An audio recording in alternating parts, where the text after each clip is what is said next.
warahmatullahi wabarakatuh. Alhamdulillahi rabbil alamin wa al-aqibatu lil muttaqin wa la udwana illa 'alal zalimin. Asyhadu an la ilaha illallah wahdahu la syarika lah wa asyhadu anna Muhammadan abduhu wa rasuluhu.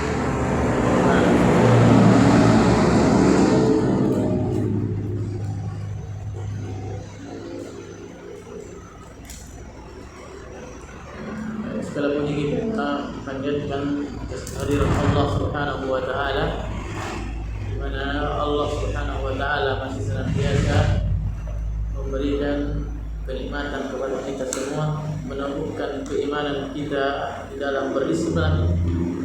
Dengannya pula salam beserta selawat kita aturkan kepada Rasulullah sallallahu alaihi wasallam, di mana Rasulullah sallallahu alaihi wasallam adalah uswah, contoh kita dalam segala hal yang kita lakukan dalam kehidupan kita. Wa fillah yang dirahmati oleh Allah Subhanahu wa taala. Nah, kali Al-Bab.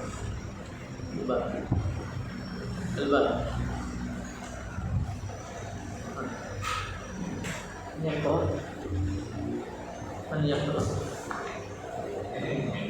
Nah, اقرأ يا ذكر الله. نعم، أأنتم أشد خلقا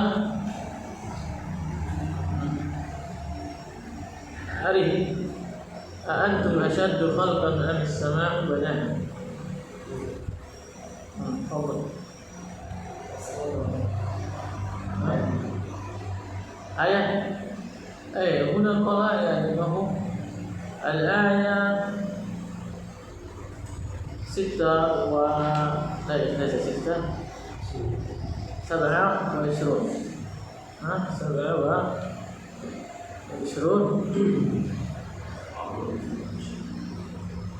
نعم 27 فضل. أنتم أشد خلقا أم السماء بناها رفع سمكها وسواها وأغطش ليلها وأخرج ضحاها. اقرأ مع بالجانب. ها شرح.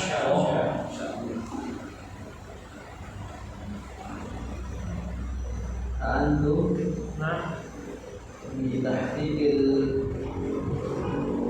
نعم همزتين اقرأ واسع. بتحقيق الهمزتين وإبدال الثانية ألفا وتسهيلها وإدخال ألف بين المسندة والأخرى وتركه، أي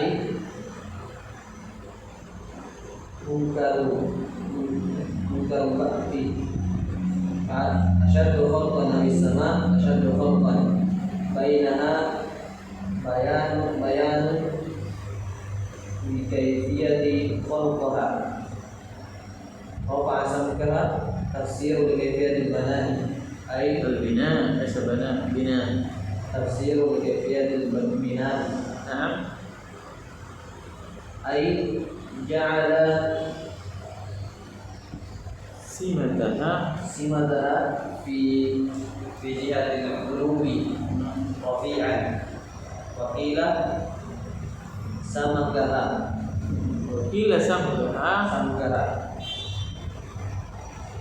سقفها سواها جعلها مستوية بلا عيب. نعم وأغطش ليلها أظلمه وأخرج ضحاها أبرز نور شمسها. نعم وأضيف إليها الليل لأنه ضلها، والشمس لأنها سراجها، والأرض بعد ذلك دحاها بسطها، وكانت مخلوقة قبل السماء من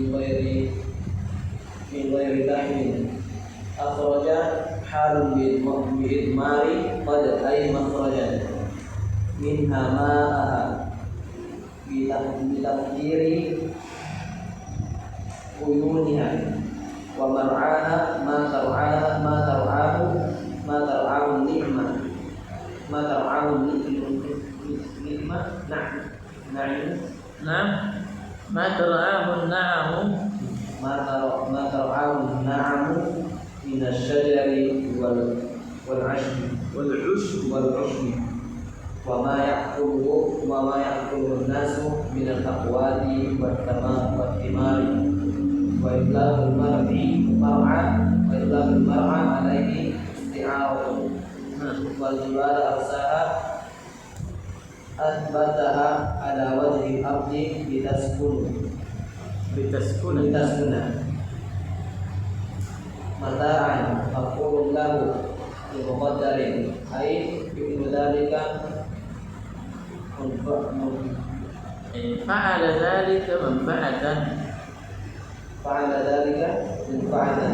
aw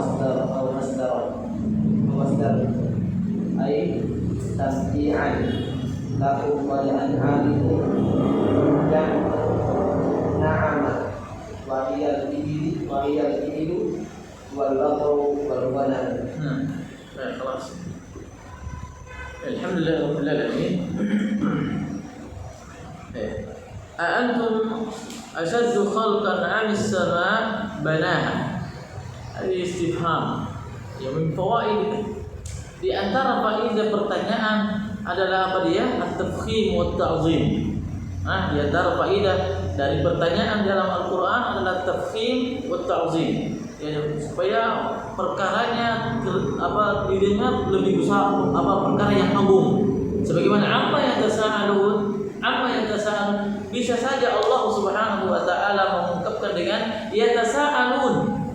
Tidak perlu amma yatasaalun langsung saja. Yatasaaluna 'anil naba'il azim bisa. Tapi didatangkannya amma atau istifham kalimat tanya dalam rangka bahwa yang mereka saling pertanyakan itu adalah apa? Adalah masalah yang besar. Demikian juga di sini, a'antum asyaddu khalqan. Apakah kamu lebih jago dalam menciptakan? Betul?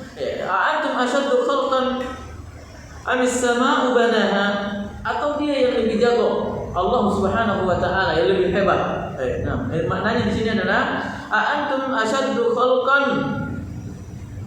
a'antum asyaddu khalqan amis sama' banaha. Ya, maksudnya apa? Apakah kamu yang lebih sulit bagi Allah diciptakan atau langit-langit? Maksudnya langit yang 7 lapis itu diciptakan, apa lebih sulit? Makanya lebih sulit adalah siapa? Jawabannya adalah pasti. Jawabannya adalah pasti, yaitu langit itu lebih sulit. Ya, dalam penciptaan Allah Subhanahu wa taala. Maksudnya ini secara akal manusia.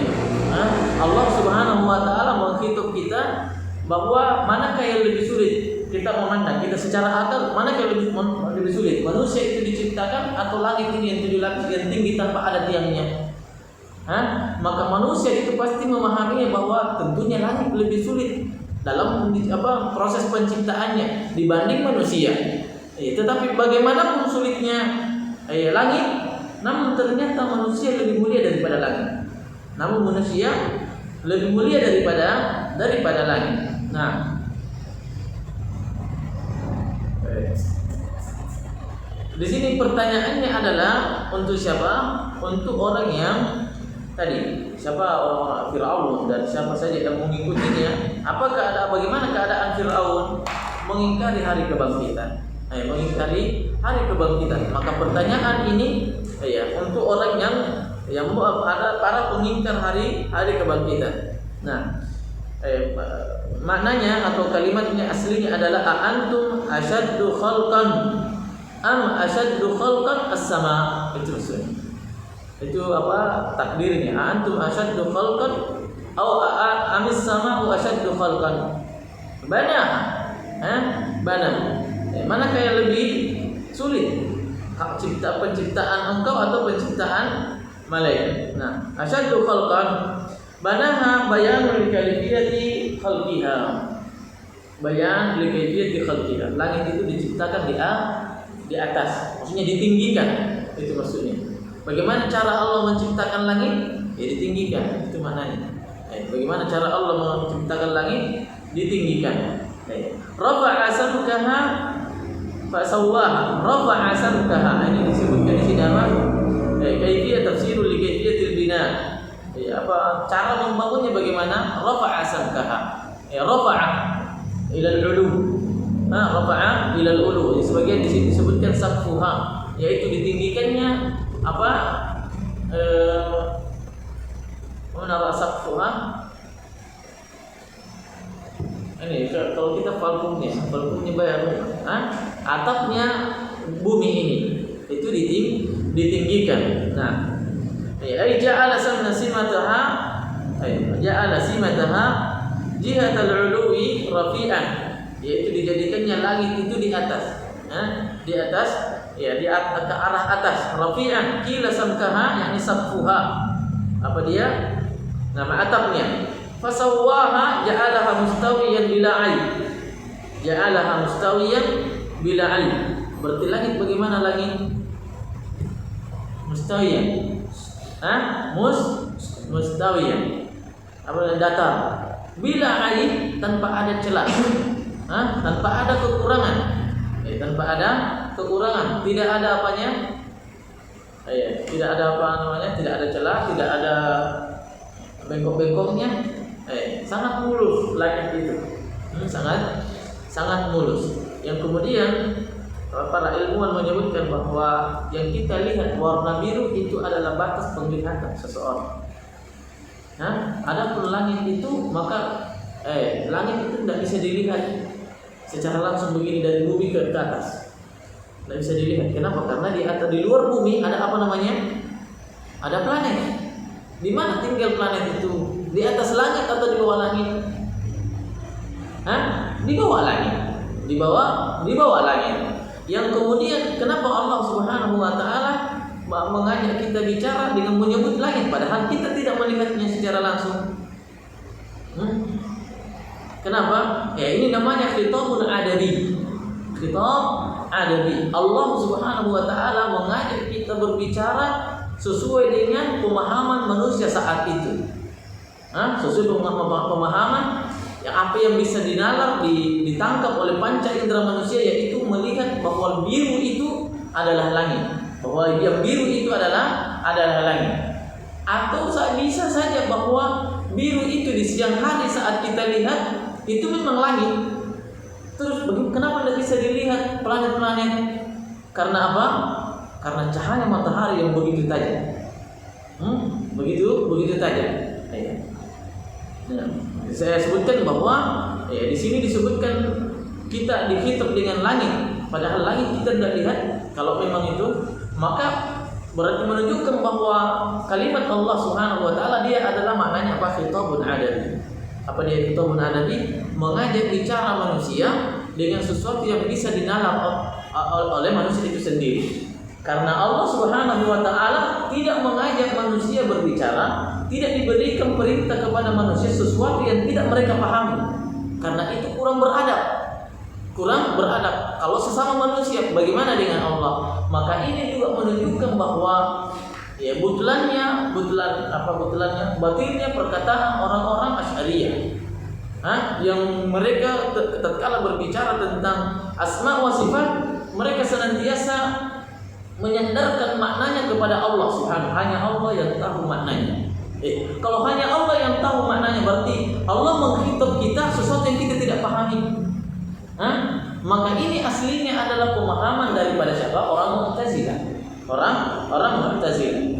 Allah itu tidak mungkin mengajak kita berbicara sesuatu yang tidak dipahami oleh manusia. Walaupun di dalam Al-Quran ada kalimat-kalimat yang memang orang Arabnya, orang asli Arab, orang yang memang pakar dalam bahasa juga tidak memahaminya. Seperti apa? Alif Lam Mim Kaf Ya Ain Shad. Itu tidak dipahami, tapi semua ulama sepakat bahwa itu adalah bahasa Arab. Itu adalah kalimat, hurufnya, kalimatnya adalah bahasa Arab. Namun tidak diungkapkan, tidak bisa dipahami. Dalam rangka apa itu? At-ta'jiz. Dalam rangka manusia mengetahui bahwa memang dirinya tidak mampu mengetahui seluruh ilmu yang tidak mampu untuk menalar semua ilmu. Tidak, memang adalah apa tujuannya? bahwa di dalam Al-Quran saja ada memang sesuatu yang tidak bisa dipahami oleh manusia, di antaranya adalah hal tadi.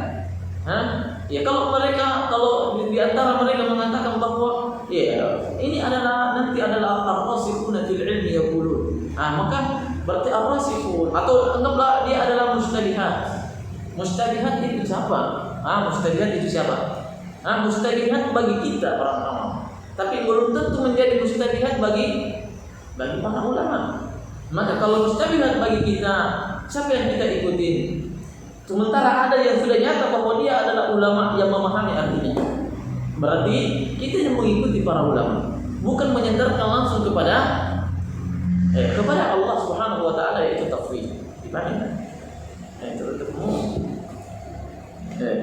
Itu apa? Menyandarkan maknanya bahwa ini kita tidak tahu maknanya, hanya Allah yang tahu. Menunjukkan bahwa kalimat as-sami' ar-rahmah itu tidak dipahami maknanya manusia. Berarti Allah membeberkan namanya, memperkenalkan dirinya sesuatu yang manusia itu tidak memahaminya. Apa gunanya?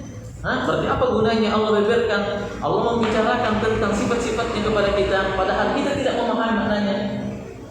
Maka itu sia-sia jadinya sia-sia. Nah, kemudian apa lagi selanjutnya? Fasawwaha bila mustawiyan bila ain wa aghtasha lailaha. Mana wa aghtasha? Yani azlamahu. Malamnya dibuat apa ini? Dibuat gelap. Diselimuti dengan kegelapan maksudnya. Wa akhraja duhaha. Wa akhraja duhaha, yang kemudian abraza nura syamsiha. Dialah Allah Subhanahu wa taala yang menampakkan nura syamsiha, cahaya matahari. Dan Allah Subhanahu wa taala juga, ini lagi-lagi kita sebutkan tadi khitabun adami, disebutkan malam dan siang. Malam dan siang, cahaya dengan kegelapan, itu karena manusia sendiri yang mengalami hal tersebut. Adapun Allah, tidak ada kegelapan, tidak ada malam di sisinya. Semuanya di hadapan Allah adalah sama. Dipahami? Semuanya di hadapan antara malam dengan siang adalah sama bagi Allah Subhanahu wa taala. Keilmuannya, pengetahuan Allah Subhanahu wa taala adalah sama. Mau antum kita ini melakukan maksiat di malam hari atau melakukan maksiat di terang-terangan di siang bolong, maka itu sama Allah Subhanahu wa taala mengetahui. Maka Allah mengatakan di sini siang dan malam karena manusia yang mengalami hal tersebut, siang dan malam.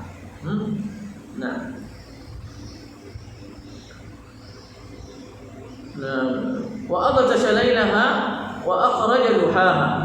Dialah Allah yang tatkala membangun bumi, langit dan bumi ini adalah siapa? Adalah Dia yang menyelimuti malamnya dengan kegelapan dan mengeluarkan cahayanya di siang hari.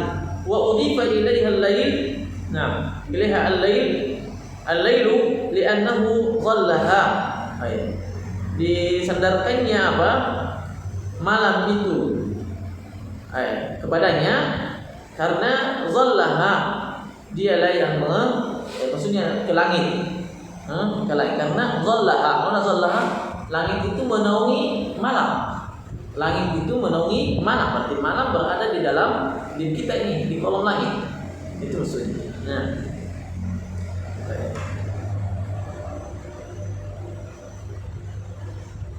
Wasyamsa li'annaha sirajaha. Dan demikian juga matahari disandarkan kepada langit dikarenakan matahari itu yang menerangi langit, yang menerangi langit.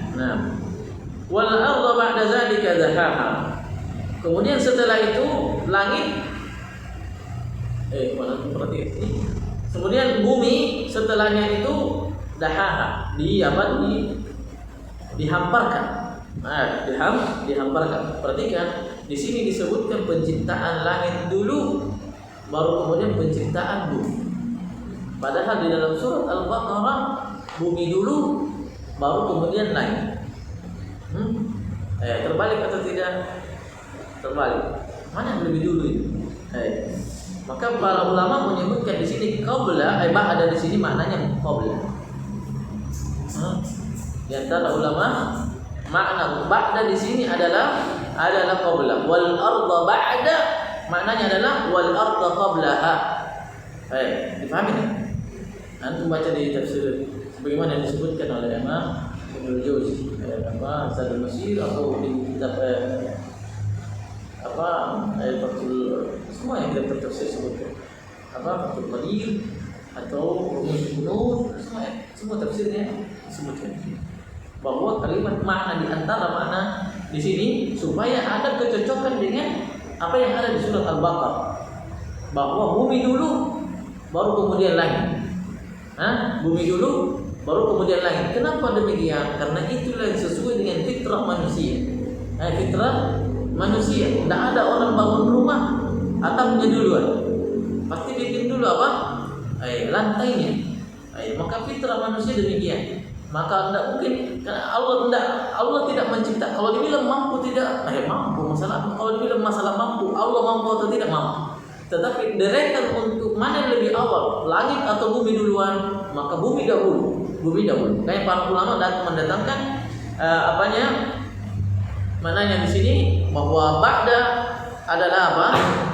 Maknanya adalah qabla. Sebutkan.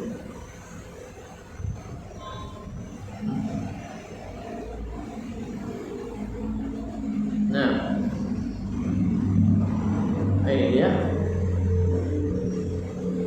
وبعض من يقول إن الأرض خلقت قبل السماء يزعم أن بعد هنا بمعنى قبل. Bahwasanya ba'da di maknanya adalah apa dia? Qabla. Ba'da maknanya qabla. Bagaimana caranya? Ayat yang lain. Walaqad katabna fi zaburi min ba'di dzikri. Min ba'di, sungguh kami telah menyebutkan apa? Sungguh kami telah menetapkan fi zaburi di dalam Zabur min ba'di zikri, setelah di sini sebutkan ba'da padahal maknanya sebelum. Min ba'di zikr Al-Qur'an, sebelum Al-Qur'an menyebutkan. Tidak bisa diartikan ba'da zikr. Al-Qur'an mana lebih dulu datang? Zabur apa ya? Al-Qur'an.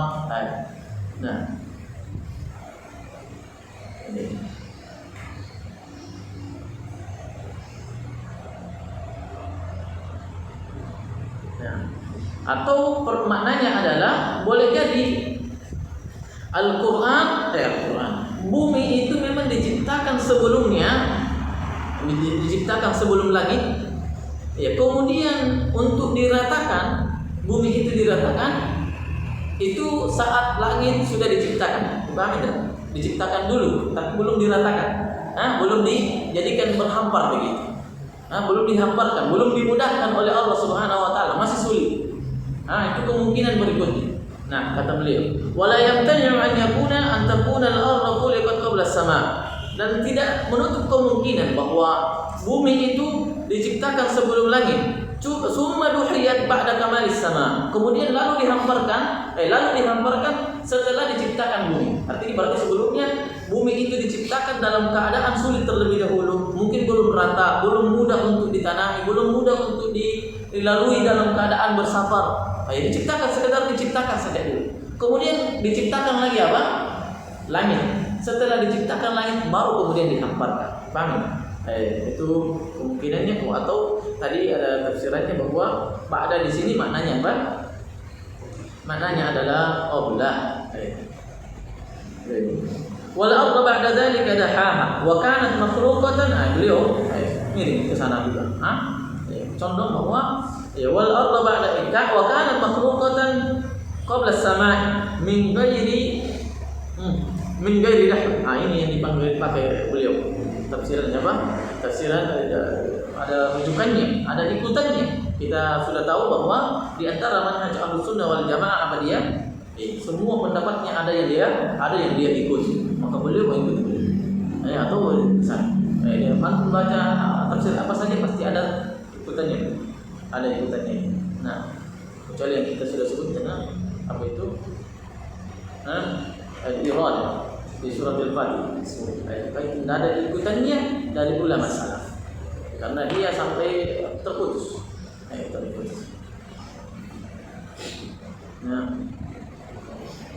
Wal ardu ba'da dzalika dahaha ay makhluqatan qabla as-sama'i min ghairi dahwin. Mana dahwin? Dahaha. min ghairi bastin, min ghairi bastin. Wa akhraja minha ma'aha. Wa akhraja yani qala huna wa qad halun bi idmari qad. Wa qad akhraja makhrajan. Qad yani makhrajan wa qad akhraja makhrajan minha ma'aha bi tafjid uyuniha. Dan Allah yang mengeluarkan air. Bagaimana caranya? Dengan memancarkan mata airnya. Mata air seperti di Hermes. Banyak sekali mata air. Nah, wa mar'aha, mana wa mar'aha huna? Mar'aha ma tar'ahu an-na'am.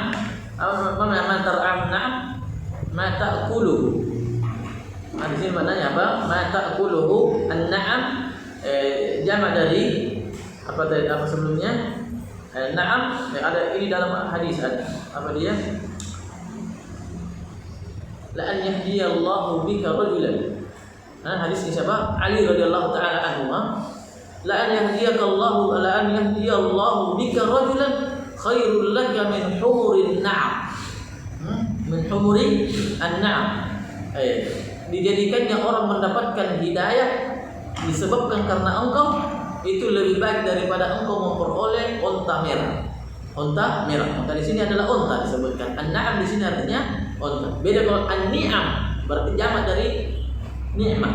An-ni'am jamak dari apa? Ni'mah. Walaupun sebagian ada yang membaca apa disebutkan dia kasih harakat khairul laka min humurin ni'am. Berarti kalau dibaca ni'am sebaik-baik nikmat. An-na'am berarti apa? Unta. Naqa, jamal. Dipahami tak? Ma tar'ahu an-na'am. Apa yang ma ta'kuluhu an-na'am min asy-syajari wal 'usb. Min asy-syajari wal 'usb. Apa yang dimakan dikonsumsi oleh siapa? Oleh unta, baik itu dari tumbuhan, pepohonan ataupun tumbuhan. Wa ma ya'kuluhu an-nasu min al-aqwati was-simar. Dan apa yang dimakan dikonsumsi oleh manusia, makanan pokok aqwat, qutul aqwat, was-simar dan buah-buahan. Wa itlaqul mar'a 'alaihi isti'arah. Wa itlaq disebutkannya kalimat tar'a, mar'a dikarenakan apa? Isti'arah, meminjam. Kalimat sebenarnya meminjam apa dia? Meminjam yang sebelumnya kalimat ra'a yar'a itu untuk binatang. Kemudian digunakan di sini untuk manusia juga. Itu namanya isti'arah. Hakikatnya adalah untuk apa? Untuk binatang tapi digunakan untuk manusia. Nah, isti'arah. Wal jibala arsaha. Nah, dan gunung-gunung arsaha asbataha. Apa asbataha? Ja'alaha watan. Ja'alaha watan nasaba.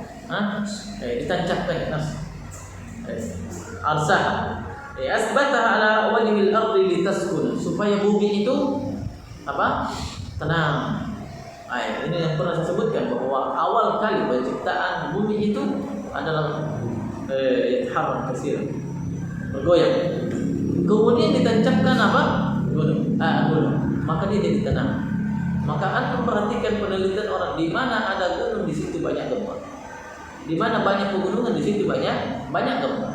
Karena Allah, tapi di mana tidak ada gunung di situ jarang gempa. Kenapa? Karena tidak ada obatnya di sana. Maka gunung itu adalah obat gempa. Obat gempa. Gunung yang menguatkan. Coba ada gunung, tidak ada gunung banyak gempanya, hancur orang. Hancur. Kalau ada gunung maka di situ seperti mana kayak di Saudi sedikit kan. Sedikit pegunungan, tak semuanya padang pasir. Sedikit gempanya terjadi. Ada sering juga terjadi, tapi tidak sesering dengan di Indonesia. Tidak sesering dengan di Indonesia. Dari dulu Indonesia lebih terkenal dengan gempanya. Sebenarnya demikian juga Jepang terkenal dengan gempanya. Dan tsunami itu bahasa Jepang. Tsunami itu adalah bahasa Jepang. Apa maksudnya? Zilzal. Bahasa Arab ya zilzal. Tsunami itu adalah apa dia? Banjir yang dihasilkan oleh, maksudnya dari gempa. Yang anak tahu. Wallahu a'lam. Gempa di laut. Yang anak Allah gempa di laut dan anak Allah anak dapat info begitu. Ternyata di Sulawesi dekat-dekat Sumatera, dekat-dekat Manado itu ada gunung berapi di bawah laut. Dan Sulawesi sebenarnya selama ini tenang-tenang. Ya, nanti.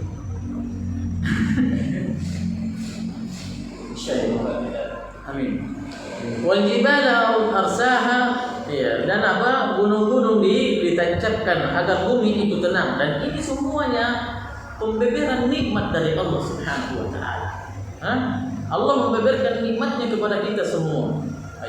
Jangan makanya kita sebagaimana apa pengetahuan kita terhadap Allah Subhanahu wa taala, kesyukuran kita kepada Allah Subhanahu wa taala adalah sangat berkaitan dengan pengetahuan kita seluas apa pengetahuan kita tentang nikmat. Kalau kita hanya mengetahui bahwa nikmat itu adalah uang, nikmat itu adalah anak, nikmat itu adalah istri, maka kita akan bersyukur berkaitan dengan itu saja. Tetapi ketika kita memahami bahwa tenangnya bumi yang kita tempati tinggal, tenangnya bumi di mana kita berpijak di atasnya, maka itu adalah nikmat, maka syukur kita juga akan bertambah di hadapan Allah Subhanahu wa taala. Nah, makanya ibadah seseorang sangat berkaitan dengan ilmu. Ibadah seseorang sangat berkaitan dengan ilmu. Sepanjang seluas apa pengetahuan kita, keilmuan kita tentang nikmat Allah Subhanahu wa taala, maka demikian lahir ibadah. Demikian akan lahir ibadah. Tidak mungkin seseorang memahami bahwa bumi ini bukan nikmat, kemudian dia mensyukurinya, itu sangat sulit. Tidak ada orang bersyukur sesuatu yang tidak dia pahami bahwa itu adalah kenikmatan. Tetapi nikmat itu, syukur itu lahir apabila kita mengetahui, mengilmui bahwa kejadian tertentu, apa saja yang di sekelilingnya itu adalah pemberian Allah, maka itulah dia akan melahirkan nikmat. Melahirkan kenikmatan. Namun ada orang yang mengetahui ini adalah semua ciptaan Allah, ini adalah perbuatan Allah, ini adalah nikmat dari Allah, kemudian tidak menghadirkan nikmat, maka ilmunya itu adalah bencana. Ilmu itu adalah bencana. Wal jibala arsaha mata'an. Mata'an. Mata ini kalimatnya menunjukkan juga apa? Tadi sebelumnya adalah pembeberan nikmat. Allah menyebutkan semua nikmat-nikmat yang Allah berikan kepada kita semua. Mata'an tasbihan supaya engkau senang. Supaya manusia itu senang. Nah, mata'an lakum wa li'an'amikum. Sebagai apa? Kesenangan bagi kalian dan bagi binatang ternak kalian. An-na'am wa al-ibil wal baqarah wal ghanam. Wa li'an'amikum, dia adalah an'am, ya unta, sapi dan kambing. Itu yang disebut dengan apa? An'am. Adapun selain itu bukan an'am. Makanya kita disyariatkan berkurban dari binatang an'am, bukan dari unta kayak sampai kuda tidak sah orang berkurban. Sama dengan jonga rusa. Rusa, tidak sah orang berkurban kalau rusa. Sapi sapi liar. Tidak tahu apa itu. Intinya begitu. Itu juga tidak sah orang berkurban karena dia bukan binatang ternak. Bukan binatang ternak. Walaupun itu adalah halal. Berarti memang Allah Subhanahu wa taala hanya menginginkan kita beribadah kepadanya sesuatu yang dia inginkan juga, yang menjadi keinginannya. Kita tidak boleh beribadah sesuai dengan apa yang kita anggap baik. Mana lebih enak? Kambing atau rusa? Rusa. Atau pernah makan? Rusa lebih enak. Cuma kalau vitamin lebih enak kambing. Tapi kalau dari segi makanan yang tekstur ini nih rusa. Tapi itu perasaan manusia, perasaan Allah. Allah tidak suka dengan diibadahi berdasarkan di atas perasaan manusia itu. tetapi hendaknya dia berdasarkan firman Allah atau perintah Allah Subhanahu wa taala dan Rasul. Nah, subhanallah wa bihamdihi, asyhadu an la ilaha illa anta, astaghfiruka wa atubu ilaik. Assalamualaikum warahmatullahi wabarakatuh.